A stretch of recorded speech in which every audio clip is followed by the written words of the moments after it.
Assalamualaikum warahmatullahi wabarakatuh. Selamat pagi, saudara-saudariku sebangsa, setanah air dimanapun Anda berada. Kembali lagi saya Roning Pandan akan bercerita tentang geopolitik. Cerita ini saya beri judul Geopol kelima, Diskursus Geopolitik. Seperti biasa sebelum kita mulai, siapkan bekal yang cukup dan alat keselamatan yang lengkap. Mari kita mulai. Kalau kita ingat kembali materi geopolitik saya sebelumnya, pada bagian belakang, disampaikan tentang diskursus geopolitik menurut S.B. Cohen.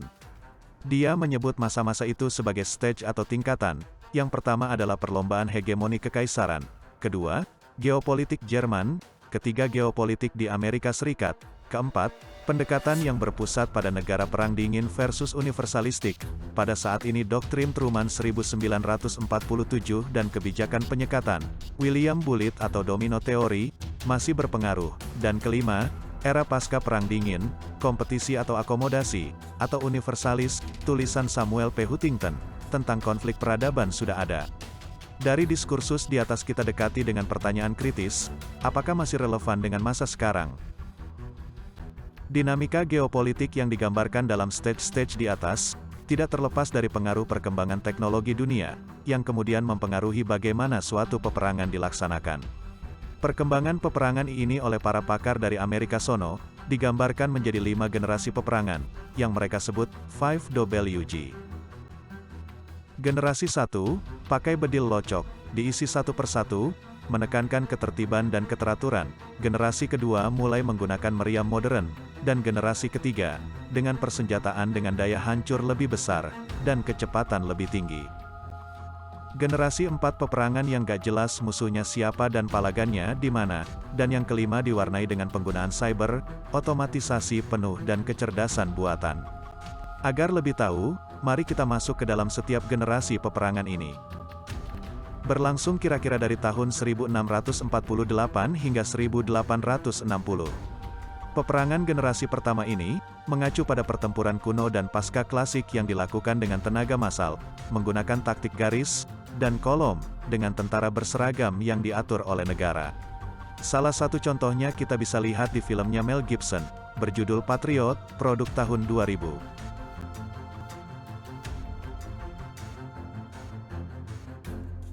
Peperangan generasi kedua, mulai menggunakan taktik modern awal, memanfaatkan senapan, senapan mesin dan tembakan meriam, atau artileri.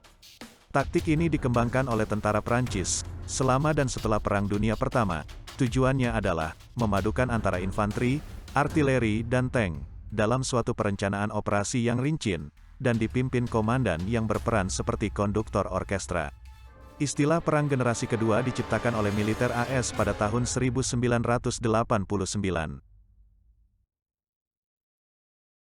Peperangan generasi ketiga berfokus pada penggunaan taktik yang diturunkan dari teknologi modern akhir, dengan memanfaatkan kecepatan, kerahasiaan, dan kejutan, untuk melewati garis musuh dan menghancurkan pasukan mereka dari belakang. Motonya adalah lewati dan hancurkan, dalam taktik pertahanan adalah dengan tarik musuh dan potong. Secara taktik peperangan generasi ketiga ini mengakhiri perang linier sebelumnya. Peperangan generasi keempat, ditandai dengan kembalinya pasca modern, ke bentuk perang yang terdesentralisasi, kaburnya garis antara perang dan politik, kombatan, dan warga sipil, karena negara bangsa kehilangan hampir seluruh monopoli mereka atas kekuatan tempur, kembali ke mode konflik yang umum di zaman pra-modern. Tanda yang lain adalah kembalinya dunia budaya, bukan hanya negara dan konflik, seperti sebelumnya.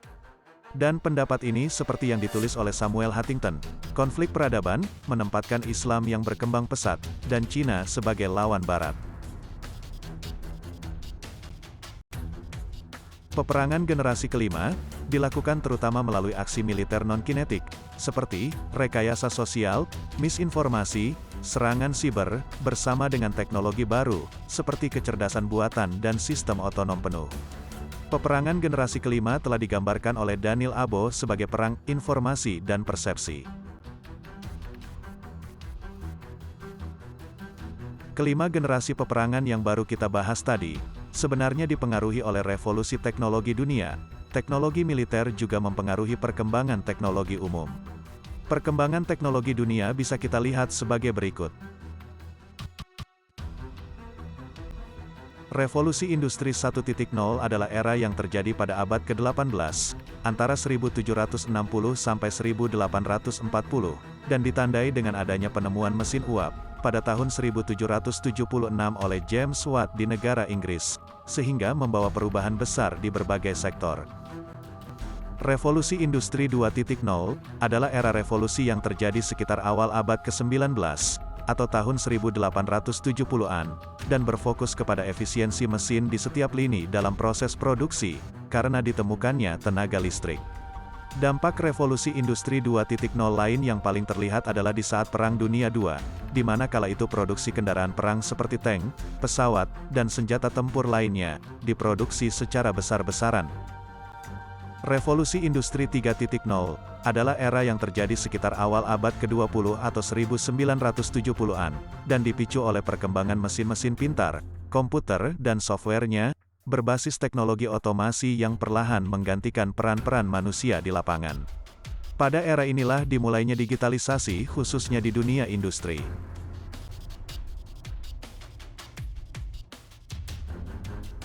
Revolusi Industri 4.0 adalah era yang saat ini kita jalani, di mana pengembangan teknologi lebih lanjut seperti internet, komputerisasi, microchip, IoT, kecerdasan buatan atau artificial intelligence, machine learning, deep learning, cloud analytic, bahkan kendaraan otonom, merevolusi setiap proses, mulai dari produksi, hingga distribusi dan berfokus kepada keberlanjutan atau sustainability.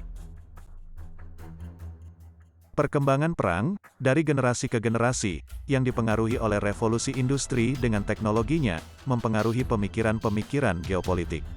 Sehingga diskursus politik saat ini menjadi sedikit berbeda dari yang disampaikan S.B. Cohen sebelumnya. Diskursus geopolitik saat ini menjadi, Geo pertama, berkisar tentang hegemoni kekaisaran di Eropa, utamanya. Geo kedua, pemikiran Jerman versus AS. Geo ketiga, pertarungan hegemoni versus universalistik. Geo keempat, perang sumber daya, dan geo kelima adalah penguasaan akses dan sumber daya. Mari sedikit kita dalami satu persatu. Geo pertama, hegemoni kekaisaran. Berlangsung sejak Pra-Perang Dunia Pertama, yaitu sebelum tahun 1914 hingga berakhirnya Perang Dunia Pertama, tahun 1918. Aktor-aktor yang terlibat dalam persaingan kekuasaan adalah negara-negara di Eropa. Gagasannya adalah negara dianggap sebagai organisme hidup atau entitas organik, membutuhkan wilayah untuk mempertahankan eksistensinya, apabila dibutuhkan dapat ekspansi ke wilayah negara lain. Saat itu dunia dalam masa penjajahan, sedangkan instrumen strategis yang digunakan adalah kekuatan darat dan laut. Tokoh dominan pemikir organisme hidup ini, adalah Frederick Ratzel dan Rudolf Kellen. Untuk pemikir instrumen strategisnya yang menonjol adalah Sir Halford Mackinder dan A.T. Mahan. Geo kedua, pemikiran Jerman versus AS, berlangsung setelah Perang Dunia Pertama, menuju Perang Dunia Kedua. Pemikiran ini muncul sebagai reaksi atas kekalahan Jerman dalam Perang Dunia Pertama, dan penolakan ahli geografi AS terhadap geopolitik Jerman, yang menyebabkan keengganan melanjutkan studi geopolitik. Kekuatan yang berhadapan adalah sekutu di satu sisi, di dalamnya ada AS, melawan Aksis yang diketuai Jerman. Gagasan pemikirannya disebut teori Lebensraum, atau ruang hidup. Pemikiran ini menganggap wilayah adalah aspek vital bagi kebijakan luar negeri negara, oleh karenanya tugas pemimpin nasional adalah mempertahankan wilayahnya. Geo ketiga, pertarungan hegemoni versus universalistik. Geopolitik ini berlaku pada masa dunia dilanda Perang Dingin.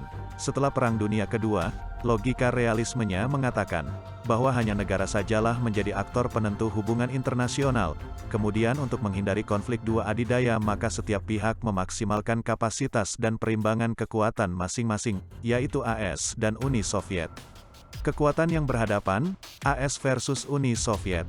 Pada sisi yang lain berkembang pemikiran universalistik, yang menentang dikotomi statis blok barat dan timur. Dalam pemikiran ini geografi dipandang sebagai hal yang dinamis, bukan hanya perimbangan kekuatan antar negara adidaya semata. Instrumen strategisnya yang digunakan adalah nuklir. Geo keempat, perang sumber daya. Berlangsung sejak pasca Perang Dingin hingga momen unipolar, tahun 1991 hingga 2001. Persaingan geopolitik meluas. Pengaruh, akses geografis baru dan keamanan pasokan sumber daya terutama minyak mentah fosil. Negara yang berhadapan adalah AS dan negara-negara sekitar Timur Tengah penghasil minyak. Kepemilikan sumber daya memunculkan imperialisme baru di era kontemporer, yang berfokus pada kepemilikan sumber daya secara penuh, bahkan berpotensi menjadi sumber konflik yang intens. Geo kelima, penguasaan dan akses sumber daya, berlangsung sejak pasca Perang Dingin tahun 2001, hingga sekarang. Pemaknaan geopolitik semakin meluas dibandingkan sebelumnya, dari penguasaan sumber daya semata, bergeser ke fokus kepemilikan sumber daya, melalui pengendalian konektivitas atau rantai pasokan. Contoh aplikasinya salah satunya adalah Belt and Road Initiative atau Jalur Sutra Cina Baru, versus proyek infrastruktur yang sedang digagas oleh G7.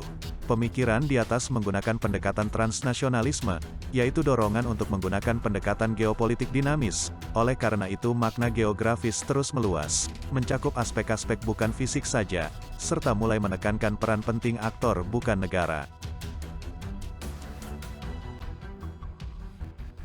Itulah semua diskursus geopolitik, dari geo pertama, hingga yang paling kontemporer, geo kelima.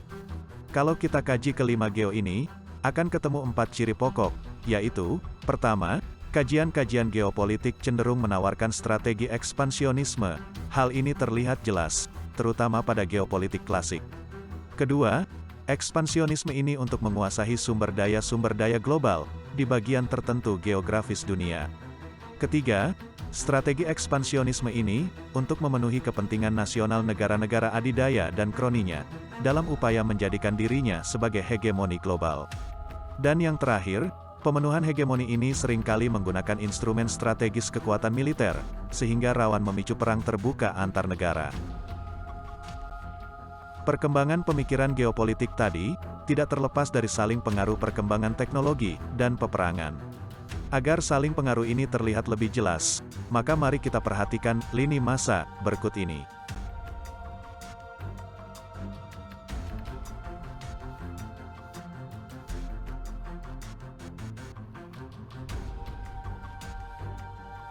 Demikianlah cerita diskursus geopolitik, kurang lebihnya saya mohon maaf sebesar-besarnya.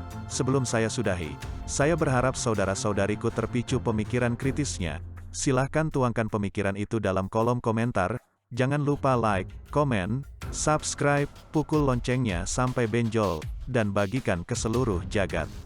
Akhirnya, wabillahi taufik wal hidayah, wassalamualaikum warahmatullahi wabarakatuh. Selamat pagi dan terima kasih.